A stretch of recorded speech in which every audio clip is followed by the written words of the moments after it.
detailed and direct briefing from all of the various city agencies involved just a little bit ago, and so it was great to really get into the weeds of what is happening on the ground now, what the plans have been, where we are headed, and how the first couple of days of this current situation are going. This is top priority. This was the very first briefing that my team and I have received during this transition, and it is the area in which we are going to be moving quickly to ensure we're taking action before the weather goes cold. Are you going to continue differently than Acting Mayor Janey had done? Will you still be doing the tent removals and things like that? We are. So the city is 3 days into the executive order and the public health emergency response. The bottom line, speaking with all the departments involved, from the Boston Public Health Commission to the Mayor's Office of Recovery Services and the Boston Police Department, is that we are short of low threshold housing. And we need to move quickly to retrofit that housing, to work with state providers, to work regionally and identify that housing so that there's the appropriate dignified response. There are many incredible city workers who have been working very long hours to ensure that we are doing things differently now than we have in the past, treating everyone with dignity and respect, making sure that every single person's belongings are safe and secured, and giving people the time and space to be connected to treatment and services. But the housing and the lack of low threshold supportive housing is a real barrier here. I wanted to ask you about the school principal who was assaulted. You've said you're against police in schools. Does this incident shift your opinion on that at all? You know, this is an incredibly horrific, tragic situation that's happened, and I'm reaching out to all the parties involved to keep following what is happening there. It points to the need for us to really be investing in our young people, in our school systems, and the supports that are necessary all throughout the system. We need, and particularly in this moment, coming out of the pandemic, when there's been such stress, anxiety, trauma on our families, to be putting more resources into social and emotional supports, into the wraparound services that our schools should be providing. Should there still be police in schools, though? No. Another question on concurrent walk signaling. It's all over the city where cars get a green light to go at the same time that pedestrians get the walk signal. Cars are supposed to yield. The city's adding more and more of it. It's resulted in at least one fatality, lots of injuries. Should the city take a closer look at these intersections where they have concurrent walk signaling? A big focus of my time in public service and in city government has been thinking about the ways in which our policy decisions and our transportation systems can affect all parts of our lives, including basic life safety. Pedestrian safety is one of the issues that affects every neighborhood as cars are speeding up when traffic gets tight, and as more and more people are now distracted by different devices. We need to make the infrastructure investments and make the design decisions so that every single one of our streets is safe. We will continue putting a Vision Zero focus first, and the nitty-gritty of making our signals time with the way for seniors and young people to get across the street is absolutely basic to what city government should be doing. Back on Cass and Cass, is it your understanding that the mayor, acting as elected, has any authority to intervene on the court sessions? We did talk about the court sessions earlier today too. The court sessions are at the discretion of the court and the judges, and the current formulation is to provide as much wraparound services and to do so in a location that is convenient. But from what I can tell, there are changes and improvements that are needed in terms of how we could better connect every individual to services and housing, even through a court diversion program. And is there any details about people who are seeking treatment not getting access to treatment through those sessions? I got the quick rundown. Again, it's only been 3 days, so everyone is working hard to make sure that we're following every single case and every single data point. But just in the numbers that we ran through quickly today, there were a very significant number of people who were connected to treatment through the diversion program.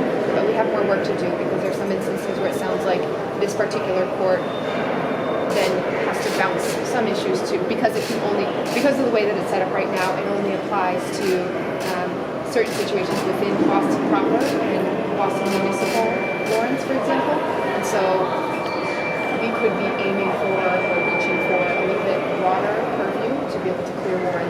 applying to outside the city's jurisdiction. What about Boston Police arresting someone in line for methadone and bringing them into the court session, who's waiting in line for methadone and things like that? Would there be some sort of directive from your administration for that not to happen? Yes, that would be unacceptable. We talked about those reports earlier today as well, and we're assured that this is not the approach of any of the agencies involved. So I asked for more information on that particular set of suggestions and reports to see what the facts were of what has happened, and there's clear understanding from within the folks at the table today that is not something that should ever happen. Are there any significant changes you're looking to make to the acting mayor's executive order? I know you mentioned that the city needs to work on there being more supportive housing, but any changes in the broad strokes of the executive order that you're looking at?